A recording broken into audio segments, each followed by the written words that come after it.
yeah, so Derek, I don't know if you noticed, Derek Smith, he was talking about maybe there being a weight cap, partly Yeah. so people could be healthier that are arm wrestling, because it's like everyone's just getting bigger, heavier. It's just like massiveness.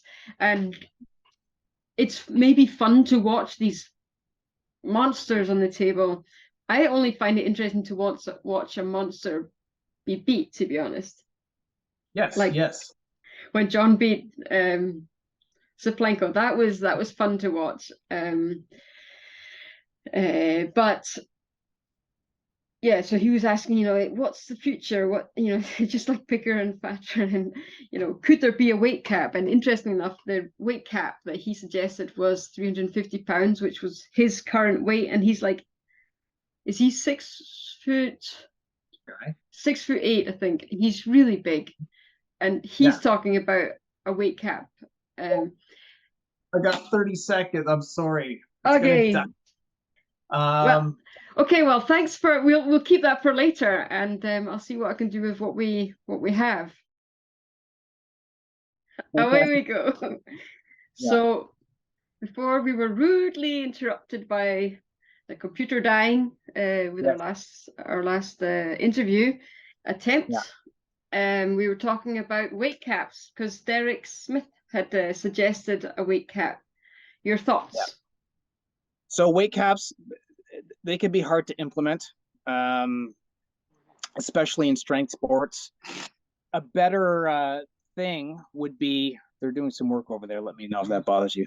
Um, I think a better approach would be to introduce an intermediary weight class.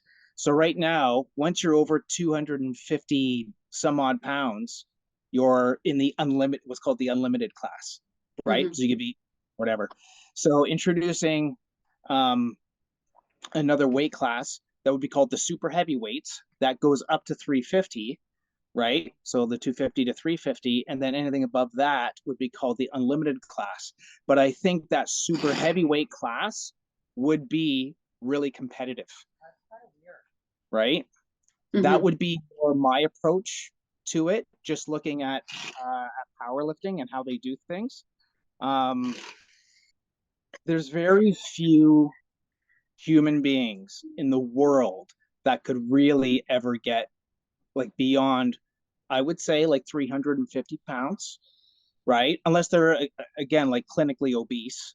But if they're even if they're strength athletes, which aren't renowned for having the best physiques or anything like that.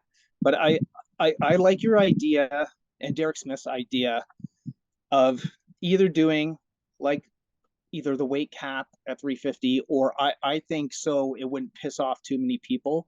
It would be having another category like the super heavyweight category.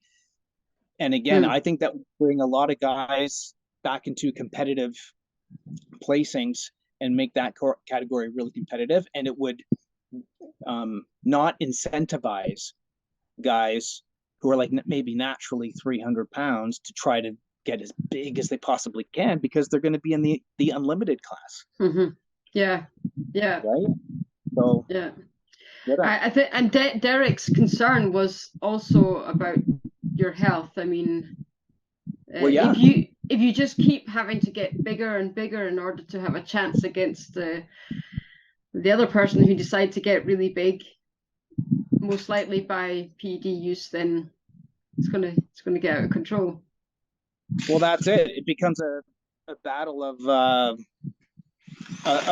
chemicals, of steroids, rather than, you Yeah, know, because the bigger you are, so if you can lock yourself into your own body weight and just, I mean, that's what a lot of arm wrestling is, right? It's body weight. You see, like Jerry Cataret, it's like just all upper body, and he gets that hook and presses it, right? Or if you lean back, like it's body weight's a huge thing. It isn't just rotator cuff strength or just arm strength. Your arm has to be locked and be able to hold your own body weight. So yeah. if you've been Devin Larratt or Gennady or like a few people, and when I started doing this, you'll hold a dumbbell over a bench and you hold it there, and then you just lean forward over it, and then you lean back. You don't actually do this. Mm-hmm. There, and then you're seeing how much of an isometric contraction you can do. And Basically, that an isometric contraction is the locking. is having it flexed in one position, Uh-huh. and that's it. Now, this would be called an isodynamic because I'm holding it in one position, and then the dynamic or the movement part comes from me tilting my body and changing the gravitational pull, but not extending and flexing.